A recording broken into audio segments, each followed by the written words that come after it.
Hello there! Today we are diving into a topic that is absolutely crucial for the success of your business. Understanding your finances and pricing your products correctly. If this is something you're interested in learning, then stay tuned.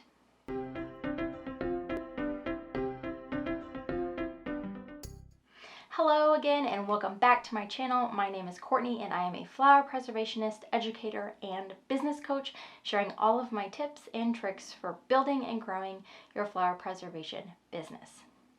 Now I get it. Running a business, especially in the niche of flower preservation, can be both a passion and a challenge. And here's the thing. Without a solid grasp on your finances and a well thought out pricing strategy, your beautiful creations might not be translating into the profits that you deserve. Let's address the elephant in the room. Why do so many talented artists struggle with pricing? It's often a combination of things, usually underestimating costs, not valuing your time, a general lack of financial awareness.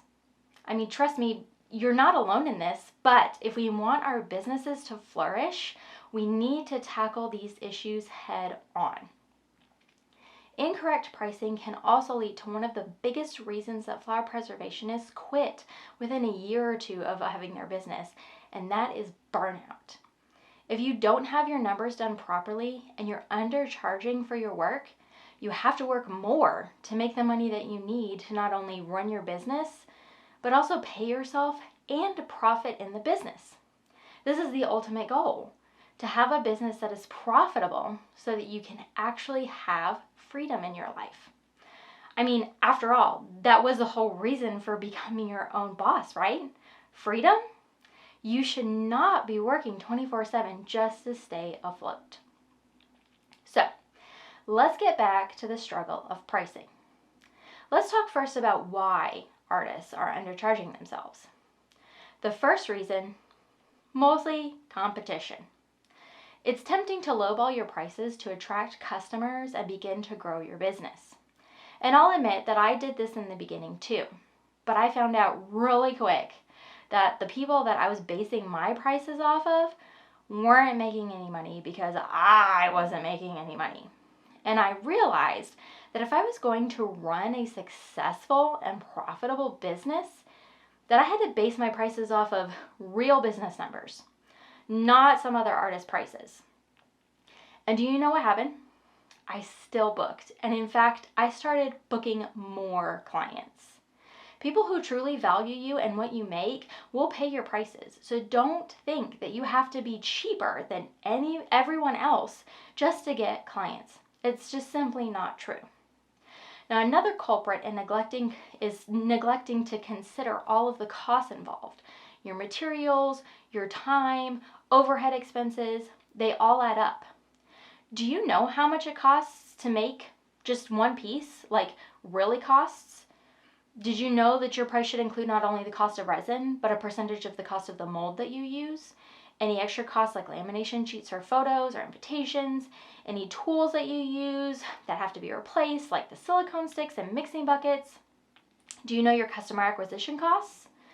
You should know the exact cost to make each and every single piece that you offer these clients and how much it costs you to book that client. Only then can you accurately price each piece for profit. Now, one more reason some artists underprice themselves may be that they have a full-time job, and this is actually just a fun side job, so they don't actually have to profit or maybe even make a salary. This is just what they do. They make enough just to break even. They do this for fun, charge enough, break even on expenses, and that's it. And I know a few artists like this, and I'm not saying what they're doing is wrong. I don't necessarily agree with it. I think they should still be taking a salary, but that's their choice. But my point is, if you want this to be a real business that helps you put food on the table, pay for your kids' extracurricular activities, whatever, then you cannot follow that way of pricing. So, now that we've talked about why pricing is so important, how can we turn the tide and start being not just profitable, but thriving in our flower preservation businesses? It starts with a simple shift in mindset. Instead of focusing solely on just pricing items so that they sell, let's shift our gaze to what really matters: pricing for profit and having a successful, thriving business. But how do we figure out how to make a profit? How do we figure out how much we need to make to cover all of our expenses, pay ourselves a reasonable salary, and make a profit? I'm going to share with you how I figured out all of this for my business, and hopefully it'll help you too. I'm going to switch screens here, and I'm going to show you how we look at numbers and how we figured all of this out for us. Okay, so here's the first thing that you need to do, and that is to gather a few important numbers. So number one, what are your fixed expenses? So we are looking at fixed expenses.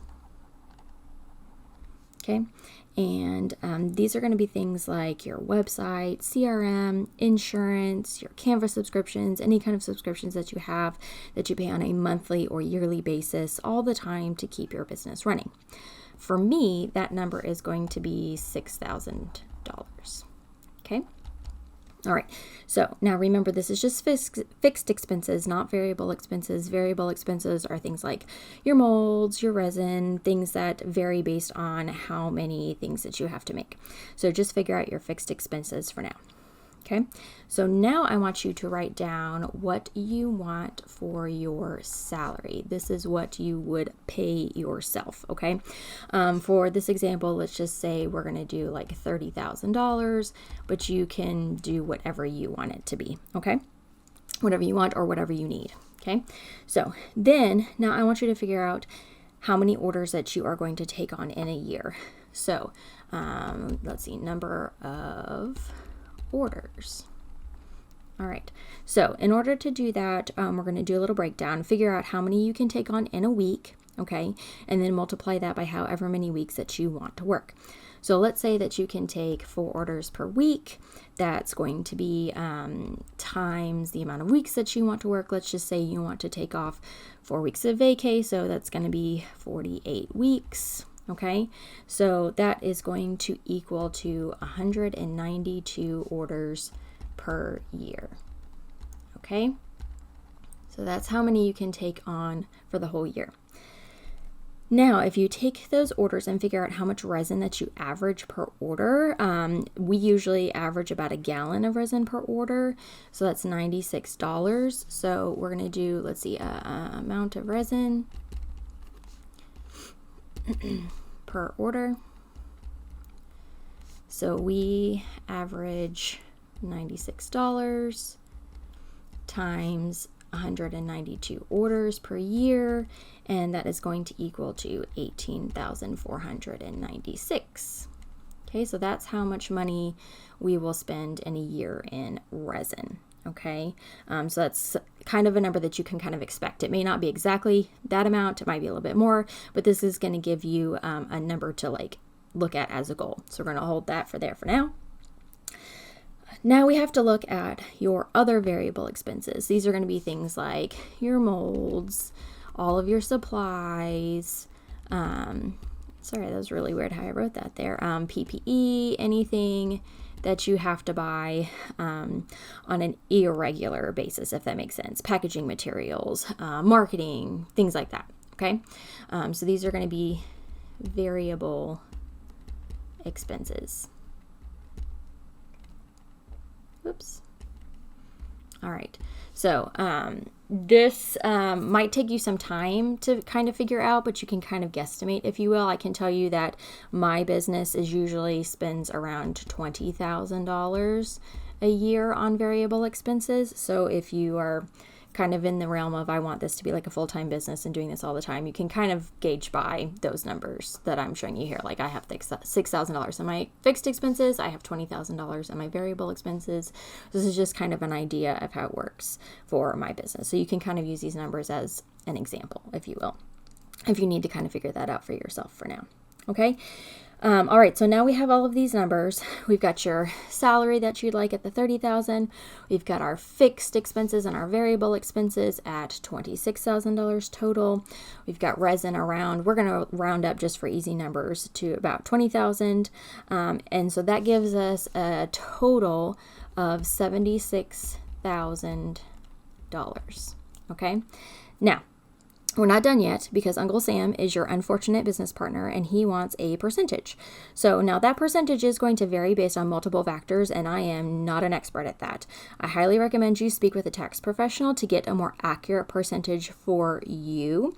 If you need a tax professional who specializes in small business and truly cares about you and your business, I'm sharing my tax professional information in the description below, so you can contact them if you need somebody. But for this example, we're going to assume that you need to have about 20% set aside for taxes. Okay, so that's the number that we're going to use. So you'll take this number, the 76,000, and multiply that by 20%, which is $15,200. And we're going to add that on to that. So this plus this equals a total of $91,200. Okay, this is your ultimate number here. This is the total revenue that you need to make to cover all of your expenses, pay taxes, and pay yourself. All right. Now, if we go back and we get the number of orders that you need to take in, which is this 92 orders per year, and we divide the revenue here by 192, how many orders you need, that is going to equal $475. This is the average investment that your clients need to make to meet your revenue goal at this many orders for the year. Okay? Whew, that was a lot of math. Are y'all all right? I know us artists are not super good with math. Maybe some of you are, but it definitely gives me a headache. You've heard of the term starving artist, right? That's because most artists hate math, don't do the numbers. We just figure out how much they have to charge. They undercharge just to make money, but end up with no money once all the bills are paid, and therefore they end up starving. Just a little fun fact there. But I'm hoping doing these numbers has actually helped you understand a little bit more about how you should be charging, what you need to be looking at. If your average investment is less than the number that you just came up with, then you have got to raise your prices to meet it. And the way you become profitable is by having an average investment that's more than what you need to make for your numbers to hit that revenue. That's the ultimate goal, to have more of an investment than you need. Now let's talk about one more thing before we end our time together. How to actually price your pieces appropriately to help meet your financial needs and that revenue goal. Pricing your pieces ultimately comes down to knowing your expenses for each piece and create a markup to profit. How much resin you are using? What are your mold costs per piece? Are you using colorants? All of that, anything that you use in it, you got to keep that in mind. So you're going to add up all of that to find your per piece, your price per piece, and then you'll calculate your costs by using a multiplier to find out what you should charge. Now, industry standard is generally a 3 to 5 by multiplier markup for your larger pieces. That multiplier is what helps to cover the overhead, salary, and profit. Now, this is not a cap. That is not the most that you can mark up a price. Rather, the minimum that you should be charging to take home profit, factoring your time, effort, blood, sweat, and tears, supplies, marketing, etc. And then for some of your smaller pieces, you're actually probably going to have markups that are going to be a little bit higher. We have our smaller pieces are marked up anywhere up to like a 10 by. So here's an example. I have a custom mold that is a 12 by 4 by 3 that costs $50 in resin to make. I sell it for $250, which is a 5 by multiplier. Now, that was an easy one. Some pieces are not so easy to calculate. So I created a calculator in Excel that takes all of my costs to create a piece and multiplies it for me so that I know what to price my work for. You can make one too. It's in Excel. Or if you want to save some time, I have my exact calculator that I use available on my website. I'll put the link in the description if you're interested in it. I hope this video was helpful and that you now have a better understanding of why pricing yourself is so why pricing yourself correctly is so important and what it takes to create a pricing strategy that builds a successful business. If you enjoyed this video, don't forget to like, share, and subscribe for more tips on growing your flower preservation business. And as always, if you ever have any questions about what I discussed today or want to learn something specific, let me know in the comments and I can create a video for you. I hope you have a wonderful day. We'll see you next time.